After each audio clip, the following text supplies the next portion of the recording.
और चलिए आपको लिए चलते हैं, हमारे सहयोगी योगेश शर्मा गोविंद सिंह डोटासरा से बातचीत करें, आपको सुनाते हैं। सबसे पहले जब हमारी सरकार बनी, मुख्यमंत्री अशोक गहलोत जी ने मुझे शिक्षा मंत्री का दायित्व दिया। सबसे पहले हमने शिक्षक की जो समस्याएं थी उसको ध्यान में रखा और जो उनका कैलेंडर था उसको ठीक करने का काम किया। उनकी जो समय सारणी थी उसको ठीक करने का काम किया। टीचर्स की एक समस्या थी कि हमें जो प्रशिक्षण दिया जाता है दूसरे ज़िलों में दिया जाता है, आवासीय होता है। 10 दिन तक महिला शिक्षिकाएं जो हैं वो जयपुर की बाड़मेर में रहती हैं, दूसरी जगह रहती हैं, तो उनकी समस्याओं का समाधान किया गया। उसको गैर आवासीय प्रशिक्षण किया गया और उसके बाद में हमने जो बाल सभाएँ गांव के चौपाल के अंदर करने का काम किया, राज्य स्तर के ऊपर बाल सभा करने का काम किया। बच्चों को एक तरीके से गांव के जो प्रबुद्ध जन हैं, भामाशाह हैं, उनके अभिभावक हैं, उनके बीच में उनको प्रतिभाओं को दिखाने का काम किया। और जो सबसे शानदार काम हमारी सरकार ने जो किया शिक्षा विभाग में, वो 70 साल में किसी ने सोचा तक नहीं कि आज के ज़माने में गरीब का बेटा भी इंग्लिश मीडियम के स्कूल में पढ़ना चाहता है। उसके मन में कल्पना होती है लेकिन वो मन महसूस के रह जाता है क्योंकि उसके पास में संसाधन नहीं होते, उसके पास में खर्च करने को प्राइवेट स्कूल में अपने बच्चों को इंग्लिश मीडियम पढ़ाने के लिए पैसे नहीं होते हैं। तो हमने पहली बार महात्मा गांधी जी की स्मृति में माननीय मुख्यमंत्री जी को हमने एक प्रपोजल रखा कि हम इस तरीके से पहले 33 ज़िलों में 33 इंग्लिश मीडियम के school, Mahatma Gandhi English medium school खोलना चाहते हैं। मुख्यमंत्री जी ने आशीर्वाद दिया और हम लोग आगे बढ़े। दूसरी साल में हमने जिन ब्लॉकों में हमारा विवेकानंद मॉडल स्कूल नहीं है, वहाँ 134 को छोड़ करके बाकी 167 जो हमारे ब्लॉक थे उनमें Mahatma Gandhi English medium school खोले। और उसका परिणाम ये रहा कि 33 ज़िलों में 11,000 और अब जब हम 201 स्कूलों में इंग्लिश मीडियम पढ़ा रहे हैं तो हमारे पास 70-75 हज़ार के लगभग वो बच्चे इंग्लिश मीडियम में पढ़ रहे हैं। जो बच्चे मैं समझता हूँ जो अभिभावक 1 लाख रुपए तक का खर्चा साल का करते थे, 50,000 रुपये से लेकर के उनको निःशुल्क इंग्लिश मीडियम की स्कूलें दी जा रही है। उन स्कूलों का सुदृढ़ीकरण किया जा रहा है। वहाँ पर प्रिंसिपल जो है वो सिलेक्शन करके इंटरव्यू से लगाया गया, उनका इंग्लिश मीडियम का कैडर अलग बनाया गया, स्टाफ दुगुना दिया गया। इंग्लिश मीडियम जानने और बोलने वाले जो टीचर्स हैं, अच्छे टीचर्स हैं, उनको लगाया गया, उनको प्रशिक्षित किया गया। और आज स्थिति यह है कि जब मुख्यमंत्री जी ने अब की बार जब घोषणा की बजट में कि 5,000 से ऊपर की आबादी वाले तमाम जो कस्बे हैं या जो रेवेन्यू विलेज हैं उनमें हम 2 साल में 1200 स्कूलें खोलेंगे। तो हमारे पास में आज भी 5,000 ऐसे अभिशंसाएँ आ चुकी हैं कि 5,000 स्कूल आप हमारी खोलिए। हर जनप्रतिनिधि की, हर प्रबुद्धजन की एक डिमांड रहती है कि इंग्लिश मीडियम के स्कूल खोलिए जिससे हम भी हमारे बेटे को जो है वो पढ़ा सकें। राजनीति में एक जुमला होता है कि साहब कोई नेता कौन सा किसी के घर अनाज की बोरी थोड़ी डाल के जाता है। पहली बार मुख्यमंत्री अशोक गहलोत जी ने वो बोरी तो डालने का काम किया कि जिस गरीब का 1 लाख रुपया 50,000 रुपये से लेके 1 लाख रुपए तक जो प्राइवेट स्कूलों को देना पड़ता था, वो शिक्षा जो मिलती थी उससे 21 शिक्षा फ्री के अंदर हमारी महात्मा गांधी इंग्लिश मीडियम स्कूलों में हमने देने का काम किया है। तो मैं समझता हूँ वो बोरी डालने से भी बढ़ करके आगे काम किया है कि उस बच्चे का भविष्य भी संवारने का काम कर रहे हैं और फ्री में हम एजुकेशन दे रहे हैं। स्मार्ट क्लासेज हम वहाँ लगा रहे हैं, पूरे तरीके से ध्यान में रखते हुए हम लोग ये कर रहे हैं। तो एक बहुत बड़ा अचीवमेंट हमारी सरकार का है और इसका परिणाम ये है कि आप देखिए आज जिला कलेक्टर हों, IAS, RS, doctor, engineer, CA, इनके बच्चे भी हमारे महात्मा गांधी के लिए जो है वो एडमिशन ले रहे हैं और लॉटरी से हमें admission Mahatma Gandhi English medium स्कूलों में देना पड़ रहा है। ये कहा जाता रहा है आमतौर पर कि गुणवत्ता के नज़रिए से राजस्थान शिक्षा के क्षेत्र में फिसड्डी रहता है, इस तरह के आरोप लगते रहते हैं। उस दिशा में उस दाग को धोने के लिए क्या प्रमुख प्रयास आपकी तरफ से हुए? देखिए, हमारी सरकार बनने के बाद में जो सबसे पहला बजट था उसमें मुख्यमंत्री जी ने 1580 करोड़ रुपए का इंफ्रास्ट्रक्चर दिया। उसी के अंदर 1260 स्कूलें क्रमोन्नत करने की बजट घोषणा की गई पहले बजट में। और हमारे टीचर्स ने उनको खुश करके हमने अच्छे तरीके से लोगों में पढ़ाने का काम किया, जिससे जो क्वालिटी एजुकेशन में हमारा स्टेट पहले भाजपा के राज में 13वें नंबर पे था। हम हिंदुस्तान में क्वालिटी एजुकेशन में दूसरे में आए और अब की बार जो परफॉर्मिंग जो पीजीआई इंडेक्स है उसके अंदर हमारा 20 अंक उछाल के और हम +1 ग्रेडिंग में आ गए। पहली बार हम उन 5 स्टेट में हो गए हिंदुस्तान में जिनमें सबसे बढ़िया नवाचार हुए हैं। और उसमें भी जो टीचर्स में हमने जो प्रशिक्षित उनको किया, इंफ्रास्ट्रक्चर में जो हमने किया और जो क्वालिटी की एजुकेशन बच्चों को दी गई, उससे जो पैमाना है उसमें हमारा ग्रेडिंग पहला कांग्रेस शासित राज्य है। पहला कांग्रेस शासित राज्य है जिसमें इतने बड़े पैमाने के ऊपर, चाहे वो क्वालिटी एजुकेशन की बात हो, चाहे परफॉर्मिंग ग्रेडिंग इंडेक्स के अंदर की बात हो, पहली बार इतना शानदार तरीके से हमारे उछाल आकर के हमने +1 जो ग्रेडिंग लिए। आज दिल्ली भी +1 में है। दिल्ली वाले कहते हैं हमने ये कर दिया, ये कर दिया। मेट्रोपॉलिटन सिटी है, 1700-1800 स्कूलें हैं। हमारे तो जयपुर ज़िले अकेले में भी है और उसके बावजूद कहाँ बाड़मेर, जैसलमेर, कहाँ बांसवाड़ा, कहाँ आदिवासी इलाका, इंफ्रास्ट्रक्चर में आज कोई कमी नहीं छोड़ रहे हैं। टीचर्सों की भर्ती में कोई कमी नहीं छोड़ रहे हैं। जो बीजेपी के समय में जो भर्तियां नहीं हो पाई थी वो हमने किया। आप आज HM को ले लीजिए, 2nd ग्रेड को ले लीजिए, व्याख्याता की भर्ती को ले लीजिए, 3rd ग्रेड की भर्ती भी वो कोर्ट में अटका के चले थे। आज 31,000 की फर्म भर्ती निकाल रहे हैं। वेटिंग लिस्ट का जो मामला था उसको भी कर रहे हैं। कंप्यूटर का इन्होंने कैडर नहीं बनाया था, अनुदेशकों का कंप्यूटर ICT लैब्स थी, लेकिन उसको कौन संभाले कौन करे, तो उसके लिए भी हमने कैडर बनाने का काम किया। तो कुल मिलाकर के सभी स्कूलों में इंफ्रास्ट्रक्चर हो, क्वालिटी की एजुकेशन हो, चाहे समय पे स्कूल खोलने की बात हो, तमाम काम किए। और कोरोना काल में जब कोरोना आ गया तो उसके बाद में हमने हवा महल, स्माइल प्रोजेक्ट, ई-कक्षा, आओ घर से सीखें, साला दर्पण, मतलब सारों को ऐसे करके किया कि रेडियो, टेलीविज़न सबके माध्यम से बच्चों को पढ़ाया और वर्कबुक दी हमने बच्चों को और घर घर जाके हमारे टीचर्स ने पढ़ाया। और आपने देखा होगा कल परसों कवरेज भी आया था कि ऊंट पे जाकर के रेगिस्तान में हमारे टीचर घर घर जाकर के बच्चों को पढ़ा रहे हैं। और उसी का परिणाम है कि आज राजस्थान देश के उन टॉप राज्यों के 1, 2, 3 राज्यों में शुमार है जहाँ पर कोरोना काल में सबसे बेहतर मैनेजमेंट के साथ साथ में एजुकेशन में भी बहुत अच्छी पढ़ाई हुई और एक भी बच्चे का साल बर्बाद हमने नहीं होने दिया इन 2 साल में कोरोना होने के बावजूद। और उनके स्टैंडर्ड में भी कोई कमी नहीं आने दी। 80 लाख विद्यार्थी लगभग हैं जो कोरोना काल में प्रभावित हुए राजस्थान के। किस तरह से, क्योंकि नेटवर्क प्रॉब्लम रहती है गाँवों में, ढाणियों में, किस तरह का रोड मैप आपने बनाया जिससे उनकी शिक्षा सुचारू चले? देखिए, Doordarshan, radio, smile, Android phone, ये सब हमने काम में लिया। इसके अलावा वो जिनके पास में इस तरह का कोई संसाधन नहीं था उनको भी हमने आओ घर से सीखे, बैक टू होम कार्यक्रम चलाया और हमने वर्कबुक दे करके घर घर जा करके उनको वर्कबुक दी गई, उनसे काम करवाया गया। फिर वहाँ पे टीचर उनके घर जा कर के कलेक्ट करके उसकी कॉपी जांच रहा है, उसकी वर्कबुक जांच रहा है और उसको फिर दूसरे में आगे गाइड कर रहा है, दूसरा बता रहा है। हर क्लास टीचर 10 बच्चों से अनिवार्य रूप से वो रोज़ाना बात कर रहा है और कभी 10 दूसरे बच्चे होंगे, फिर नेक्स्ट डे दूसरे बच्चे होंगे। पूरी तरीके से कांटेक्ट बना करके अभिभावकों के साथ, टीचर्स के साथ, वर्कबुक के साथ, हमारी जो पाठ्य पुस्तकें हैं उसको दी हमने, ऑनलाइन भी किया और उनको घर घर भी पहुंचाने का काम किया।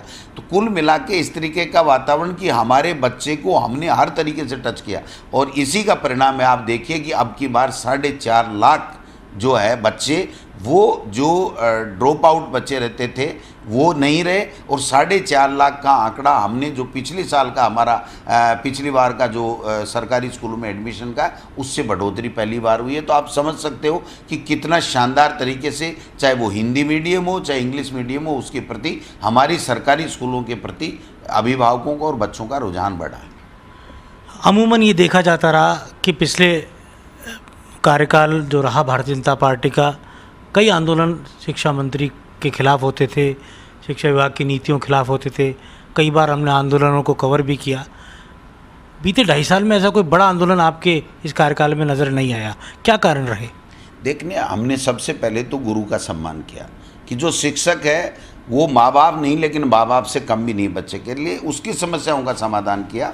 उसके बाद में क्वालिटी एजुकेशन देने के लिए हमने उन बच्चों को घर घर तक टीचर और बच्चे का जो कनेक्शन, अभिभावक और टीचर का जो कनेक्शन है, उस कनेक्शन को करने का काम किया।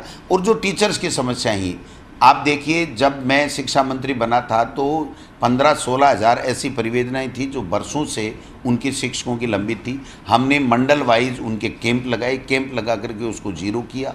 हमने जो शिक्षक की समस्याएं थी कि साहब हमारी एसीपी की समस्या है, हमारी मेडिकल बिल की समस्या है, और कोई समस्या है, तो हमने साला दर्पण के ऊपर उसको पहली बार ऑनलाइन करने का काम किया। फिर टीचर लिए घूमते थे, साहब हमारा ट्रांसफ़र है, ये आवेदन है, तो हमने उसको भी ऑनलाइन करने का काम किया। हमने टीचर्स की जो हाज़िरी है, वो डेली हाज़िरी, हमने उसको साला दर्पण पे ऑनलाइन किया। अगर डिपुटेशन हमको करना पड़ रहा है किसी वजह से, तो उसको भी हमने ऑनलाइन करने का काम किया। पूरे तरीके से टीचर्स की जो समस्याएं थी उसको हमने ठीक करने का काम किया। और टीचर इस बात को लेकर के हमेशा परेशान रहता था, उसको मिड डे मील का खाना बनाना पड़ता, ये बनाना पड़ता। उसके लिए भी जब केंद्र सरकार ने हमें नियमों में ढील दी तो हमने उसको लेकर के भी कम्बो पैक का वितरण करके उसके घर घर पहुंचाने का काम किया। आज मुख्यमंत्री जी ने अब की बार बजट में घोषणा की है कि 1 से 8 तक के लिए ड्रेस ही हम खरीदेंगे।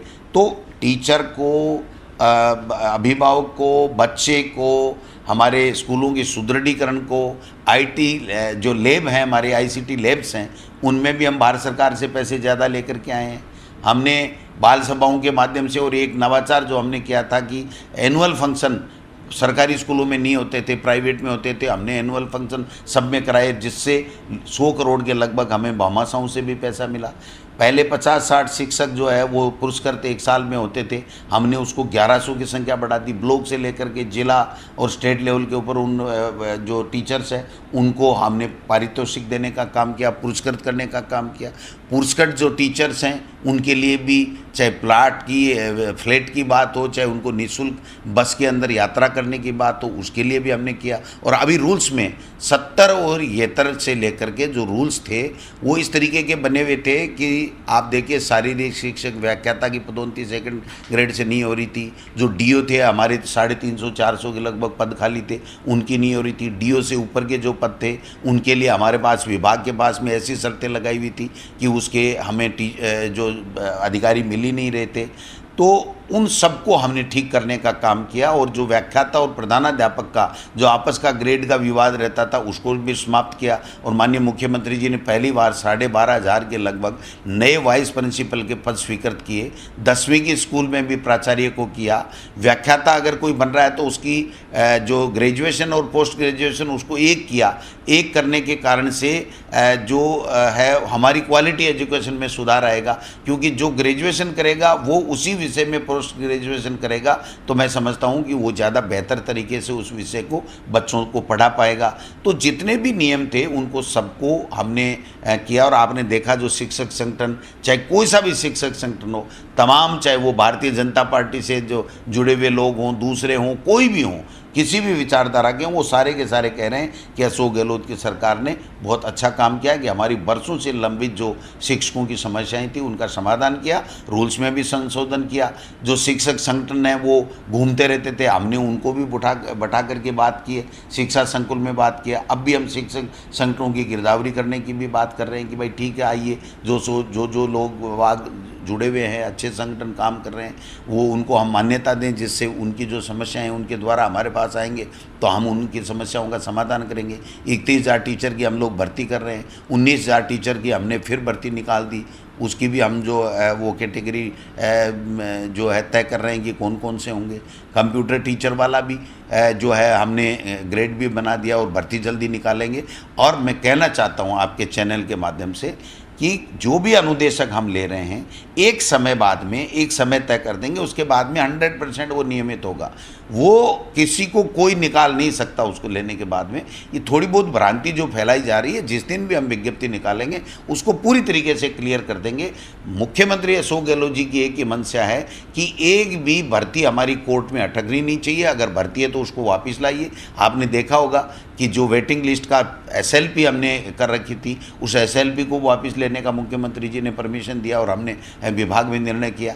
बाकी कुछ वेटिंग निकालने की जो बातें कर रही हैं उनको भी हम लोग करेंगे। तो कहने का मतलब, चाहे शिक्षित बेरोजगारों की समस्या हो उसका हम समाधान कर रहे हैं, टीचर्स की समस्या का समाधान कर रहे हैं, अभिभावक की जो समस्या है उसका समाधान कर रहे हैं। प्राइवेट और सरकारी में हमेशा ही एक विवाद रहता था, पहले भी रहा, फीस को लेकर के भी रहा, लेकिन उसको भी हमने बहुत ही शानदार तरीके से सुलझाने का काम किया। अभी भी एक विवाद आ रहा है, उसको भी हम लोग कह रहे हैं कि मिल बैठ के सुलझा देंगे, कोई इस तरह की बात नहीं है। कहने का मतलब कि सरकारी शिक्षा में 2.5 साल में जो ऐतिहासिक काम हुए हैं, मैं समझता हूँ कि आज तक कभी नहीं हुए और सब लोग खुश हैं। शिक्षा विभाग में हर वर्ग खुश रहना, जनप्रतिनिधि भी खुश, टीचर भी खुश, अभिभावक भी खुश, गांव के मोजी लोग भी खुश। एनुअल फंक्शन हुआ तो 2-2, 5-5 हज़ार लोग एक स्कूलों में आ रहे थे। 100 करोड़ रुपए बाबा साहब ने पूरे राजस्थान में दिया। आप देखिए, ऐसे कोई दे सकता है क्या? कोई कमरा दे रहा है, कोई स्टूल दे रहा है, कोई कमरे दे रहा है, कोई फर्नीचर दे रहा है, कोई कुछ दे रहा है। तो आप समझ सकते हैं कि किस प्रकार से नवाचार एक जो हमने तैयार किया कि संभाग वाइज हम लोग गए, मैं गया, खुद गया, मेरा प्रमुख शासन सचिव कोटा में किया, हमने बीकानेर में किया कि भाई आओ चले विद्यालयों की ओर।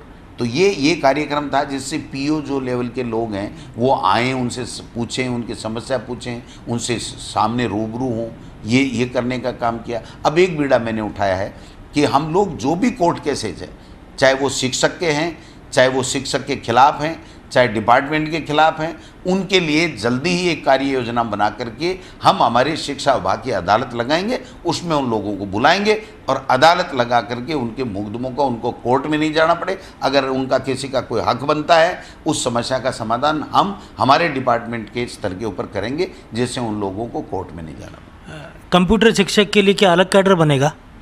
बिल्कुल, जो कैडर बनेगा, और ये हमारी जो अनुदेशक लेने की जो बात की गई है उसमें एक समय बाद में वो 100% स्थायी होंगे, उनके लिए अलग कैडर बनेगा। उनकी वेतन श्रृंखला निर्धारित की गई है, वेतन श्रृंखला के आधार पर उनके प्रमोशन की व्यवस्था की गई है। उनके जो जैसे जैसे औरों के टीएडीए बढ़ते हैं वैसे के वैसे बढ़ेंगे। किसी तरीके से किसी भी टीचर को, किसी भी व्याख्याता कंप्यूटर टीचर को तो हम वैसे ही आरपीएससी से लेंगे, लेकिन जो अनुदेशक और वरिष्ठ अनुदेशक है, अनुदेशक हम लेंगे, उसको वापस नहीं निकाला जाएगा। किसी को भ्रांति रखने की जरूरत नहीं है। जो लोग बाहर धरना प्रदर्शन कर रहे हैं, मैं उनसे आग्रह करूंगा वो आएँ, हमारी बात को सरकार क्या चाहती है वो समझें और अपनी एग्जाम की तैयारी करें। हम जल्दी इसकी विज्ञप्ति निकालेंगे, वो अपनी एग्जाम दे करके अपनी नौकरी पाएं। उनको किसी तरीके से किसी को वापस नहीं निकाला जा रहा है। टीसी को लेकर बहुत हल्ला हो रहा है, निजी संचालक अपनी मांग उठा रहे हैं, तो क्या ये निजी संचालकों की पीड़ा सही है कि क्या इसको तूल दिया जा रहा है बेवजह? जो कोरोना काल था उसमें कई तरह की दिक्कतें आई हैं। अभिभावकों के लिए भी फीस चुकाने में भी प्रॉब्लम आई, प्राइवेट स्कूलों वालों के भी अपने टीचर्स की तनख्वाह चुकाने की भी प्रॉब्लम आई। लेकिन ये जो फैसला हमारा लिया गया है कि एक बार हम लोग प्रोविजनली एडमिशन बिना टीसी देंगे, जिससे कोई भी हमारा बच्चा जो है वो ड्रॉप आउट नहीं हो। क्योंकि जब हमारे आरटी कानून बन चुका है मनमोहन सिंह जी के समय, तो हमें 14 साल तक के बच्चे को अनिवार्य रूप से शिक्षा देनी है। जब अनिवार्य रूप से देनी है तो टीसी के अभाव में वो कहीं ड्रॉप आउट होकर के अपने घर नहीं बैठ जाए। इसलिए हमारे विभाग ने ये कहा है कि प्रोविजनल हम एडमिशन देंगे, बाकायदा उसका इंदराज होगा प्रोविजनल के आधार पे, और उसको कहा जाएगा कि वो 2 महीने 3 महीने में एक समय अवधि दी जाएगी, उसके अंदर अपनी जहाँ पहले की स्कूल थी उससे वो सेटल करके और वो टीसी लाए और वो टीसी जमा करा दे। लेकिन प्राइवेट स्कूल वालों से भी मैं आग्रह करना चाहूँगा कि जो सेशन उसने लास्ट में पढ़ा है उसके अलावा अगर आप लोग ये कहते हैं कि हमारा 2 साल का बकाया, 4 साल का बकाया, तो ये गलत है। एक क्लास में अगर तुम्हारे पास बच्चा था और दूसरी क्लास में आ रहा है तो आपको उसका हिसाब पहले करना चाहिए था, एडमिशन लेने से पहले। जब आप तो ये कह रहे हो कि कोई बिना टीसी एडमिशन ही ले ले और आप 5 साल के पैसे कैसे मांग सकते हो, तो कुछ उनको समझना पड़ेगा। कुछ हम लोग अभिभावक जिनको हमने जो प्रोविजनल एडमिशन दिया उनको भी हम सबको कहेंगे कि आप टीसी लाइए। ये पहले से कानून है, कि टीसी लाना है, लेकिन उसके साथ में प्रोविजनल एडमिशन करने का प्रावधान कानून में पहले से है। ये थोड़ा सा समझ का फेर रहा है, मैं समझता हूँ। अब मैं क्लियर कर देता हूँ इसको कि प्रोविजनली एडमिशन हम इसलिए ले रहे हैं कि आरटीई के कानून की हमें पालना करनी है। अनिवार्य रूप से सब बच्चों को, प्रदेश के सब बच्चों को पढ़ाना है, किसी भी तरीके से एक भी बच्चा वहाँ पर ड्रॉप आउट नहीं रहे, ये हमारा उद्देश्य है। लेकिन उसके साथ साथ हम लोग एक समय बाद में उनसे टीसी भी कहेंगे। सीबीईओ, डीईओ, जेडीए इस तरह के जो अधिकारी हैं, शिक्षा विभाग के अधिकारी होते हैं, इसके बावजूद क्या ये माना जाए कि जो डेपुटेशन का काम है उसको लेकर केंद्रीय जो व्यवस्था है वो कहीं पावरलेस होती है? नहीं, देखिए, अब जनप्रतिनिधियों की भी डिमांड रहती है, टीचर्स की भी डिमांड रहती है। डेपुटेशन एक तरीके से तो डेपुटेशन सही मायने में दूसरे विभाग में जाने वाला ही डेपुटेशन होता है। शिक्षण व्यवस्था की व्यवस्था है कि कहीं टीचर कम हैं तो फिर हम ज़्यादा हैं वहाँ से उठा करके उसकी कम, जहाँ टीचर है उस स्कूल की शिक्षण व्यवस्था करें। लेकिन फिर भी ये चलता रहा है, तो हमने पहली बार ये किया है कि कोई भी अगर शिक्षण व्यवस्था से उसको डेपुटेशन चाहिए तो वो डायरेक्टर को प्रपोजल डीओ के माध्यम से भेज दे और वो वहाँ पर एक साला दर्पण में इंदराज करके उनको परमिशन देते थे, जिससे हमारे पास रिकॉर्ड रहे। हमारे पास जब मैं आया तब 55,000 टीचर का कोई रिकॉर्ड ही नहीं था कि वो 10 साल से, 15 साल से, 20 साल से कौन से डिपार्टमेंट में काम कर रहे हैं, उनकी तनख्वाह कहाँ से उठ रही है, वो क्या कर रहे हैं। तो उस व्यवस्था को हमने सुधारने के लिए ये एक व्यवस्था की है कि हम केंद्रीकृत व्यवस्था करेंगे, जिससे हमारे पास में ध्यान में रहे कि हमारे इतने टीचर हैं, इतने कार्मिक हैं, इतने डेपुटेशन पे हैं, इतने हमारे पास में आज विद्यालय में। अब आज एक क्लिक के माध्यम से मेरा विभाग ये बता सकता है कि आज हमारे पास में इतने टीचर हैं, जिसमें से इतने टीचर पदस्थापित हैं और इतने टीचर आज स्कूल में आए हैं, इतने टीचर छुट्टी में हैं, इतने टीचर डेपुटेशन पे हैं।